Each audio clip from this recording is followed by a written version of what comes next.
Let's take a look at one of the most important color correction tools. It's called the Curves tool.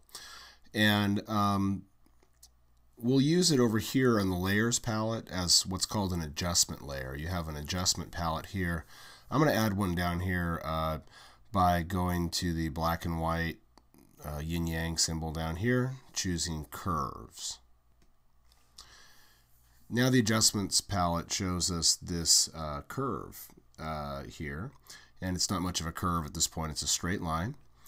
And on the bottom here we have what's called the histogram, which shows the range of values in the image. And remember, values are the darkness and lightness, so we have the darks on the left and the lights on the right.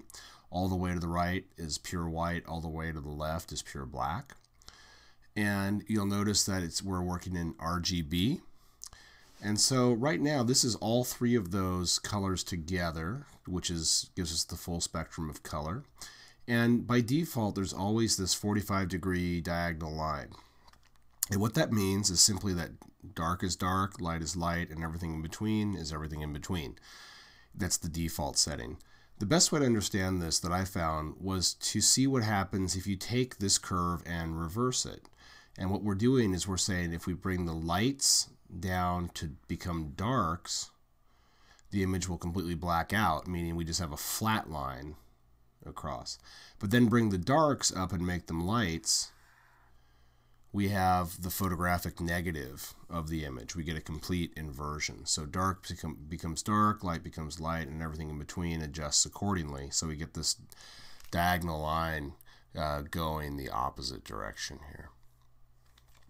So I'm going to put this back to where it was. And I'll show you just a really basic color correction that I make on most photos that I take, or if I just bring in really quickly. And that's just to take this curve, click and drag in the middle to the right or to the left, and just to see if the image needs a little bit of adjustment. Most images need a little bit of tweaking. And as we said, this rose over here that we're trying to adjust to is darker. So we're going to pull this to the dark side, which is to this way, and we'll see what we like here. See if that looks a little closer. Looks pretty good. Now, the nice thing about using what's called an adjustment layer is that it's a non-destructive edit. As we said, those are preferable. And by non-destructive, I mean we can turn this off.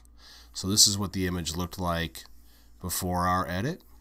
We can turn it back on and see if we've improved the image at all. Okay. And I think, just by looking at it here, this is starting to look more in the range of this image. You can also, the other nice thing about non-destructive editing is you can go back and make adjustments. You know, you can go back and really go crazy with this thing and say, oh, no, I'm going to go change this back. And so it's a non-destructive or non-linear edit. So that's our first interaction with the Curves tool. Just the basic RGB adjustment, where we make the image either lighter or darker by pulling in the middle. And you can experiment with, it doesn't have to be right in the middle. What happens if you drag this down here and pull the darks down, or do a light adjustment, you can kind of experiment with that. I think I'm going to go with something along these lines. And again, I'll always just double check, see if I like where that's going or not. One last thing I'll say is don't worry too much about what's going on outside of the rose if the main thing that you're concerned about is the color of the rose. We can go back and use what's called a layer mask to take out the adjustment in this area. And let me show you what I mean really quickly here. And just to show you what I mean, if you'll notice in the layer mask, or the adjustment layer here, there are two images, whereas a regular layer just has the one image. And the second image over here is what's called a layer mask, and by default it's entirely white. So what happens if I activate that, which means it's got these little black lines around it, and I grab, let's say, a black color, paintbrush, go over here, and if I start painting on this layer with black, what it will do is take out the effect of my adjustment, and it masks out the effect. Let me make this clear. I'm going to take this and really tweak this out so it gets really crazy. All right, so we've turned this all blue. It looks pretty wild. But now if I go in here to the layer mask and paint on the layer with black, everywhere I paint with black will block the effect of my adjustment layer. So it brings back the original color of the rose or the surrounding area as I go in and paint that out. And you can see over here, if you look at the layer mask now, it's got this big black blotch, which is what I just painted on with black.